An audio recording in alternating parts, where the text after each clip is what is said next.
All ingredients should be at room temperature. To the butter, add a pinch of salt, sugar, vanilla, and optionally grate the zest of 1 lemon. Only use the top layer of the lemon zest, as it contains essential oils.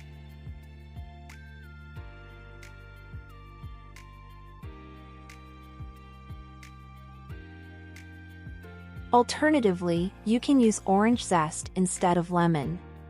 First, mix everything with a spatula, and then use a mixer.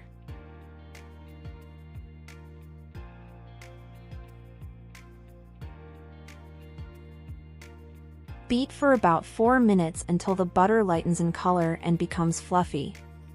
The exact list of ingredients can be found in the video description and at the end of the video. Don't forget to scrape the sides of the bowl to ensure thorough mixing and uniform consistency.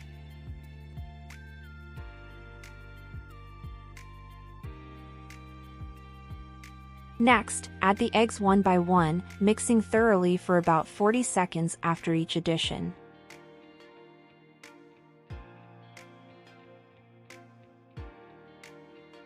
Properly beating the mixture will result in fluffier Coolidge Easter bread, so don't skip this step and beat it well.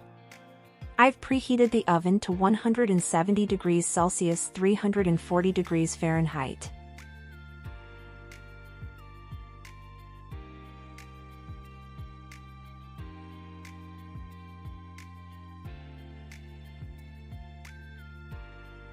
Now that the eggs are fully incorporated, it's time to add the cottage cheese.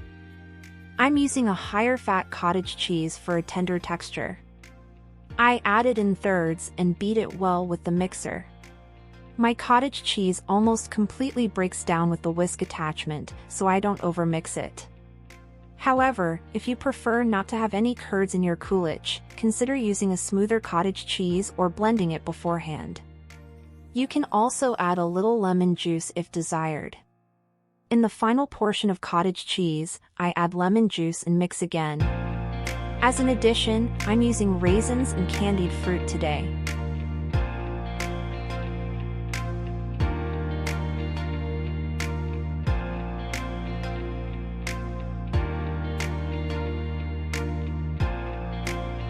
I soaked the raisins in boiling water for 20 minutes and then dried them with a paper towel.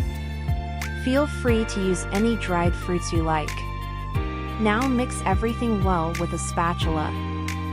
Separately, combine the flour, baking powder, and baking soda. Sift the dry ingredients in portions and mix with the spatula. It's essential to add baking soda because both the cottage cheese and lemon juice contain acid. The reaction will make the Coolidge rise more and become airy. The dough is excellent, always turns out well. It's very airy and tender, not too liquid but not too dense.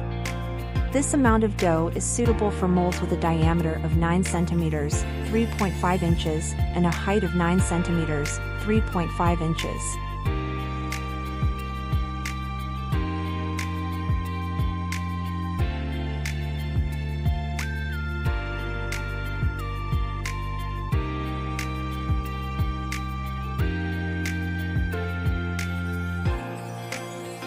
The Coolidge rises to fill the entire mold. Fill the molds a little more than halfway. I use approximately a little over 350 grams of dough per mold.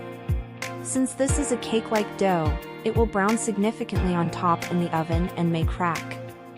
To prevent this, I cover the molds with foil for the first 20 minutes of baking. During this time, the dough rises nicely. Then I remove the foil and bake for an additional 30 minutes. The result is even and beautiful tops. If you're not bothered by cracks, you can skip the foil. Use a spoon to level the tops and bake in a preheated oven at 170 degrees Celsius 340 degrees Fahrenheit for approximately 50 minutes. Without foil, the Coolidge will bake faster, around 35 to 40 minutes. My Coolidge is fully cooked, very soft and even. Be sure to check with a skewer to ensure they are well baked. Enjoy your delicious Coolidge. When the Coolidge is ready, a toothpick inserted into the center should come out completely dry and clean. Let them cool slightly. My coolage has cooled completely, so I can remove the paper. They are very soft and delicate, so handle them gently, avoid abrupt movements. Today, we're making quick coolage, so I suggest a simple glaze. Here, I have a couple of tablespoons of powdered sugar and lemon juice. Instead of lemon, you can use milk or water. I add lemon juice to the powdered sugar and mix well. It should have a consistency like this.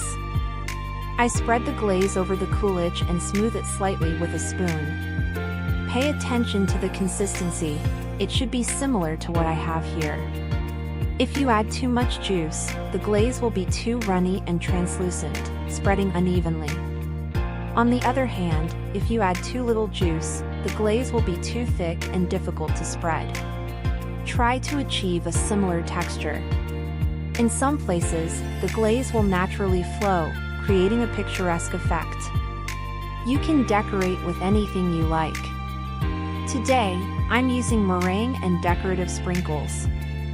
I'm sure you understand that traditional coolage is made with yeast, but this quick version is fantastic. I wholeheartedly recommend this recipe. It turns out incredibly delicious.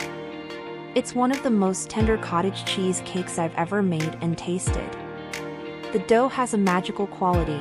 It's simultaneously soft, porous, and airy. You'll find hints of vanilla and lemon zest, with a slight tang from the lemon juice. The raisins and candied fruit make the cake even more delightful. I've tried several variations of cottage cheese cakes, and this one is the tastiest, considering how simple and fast it is to prepare. Essentially, you just need to beat the mixture, distribute it into molds, and bake. The entire process took me a maximum of 1 hour, and the result was well worth it. My family loved this cake too. I hope you find this recipe useful. Don't forget to like and subscribe to my channel.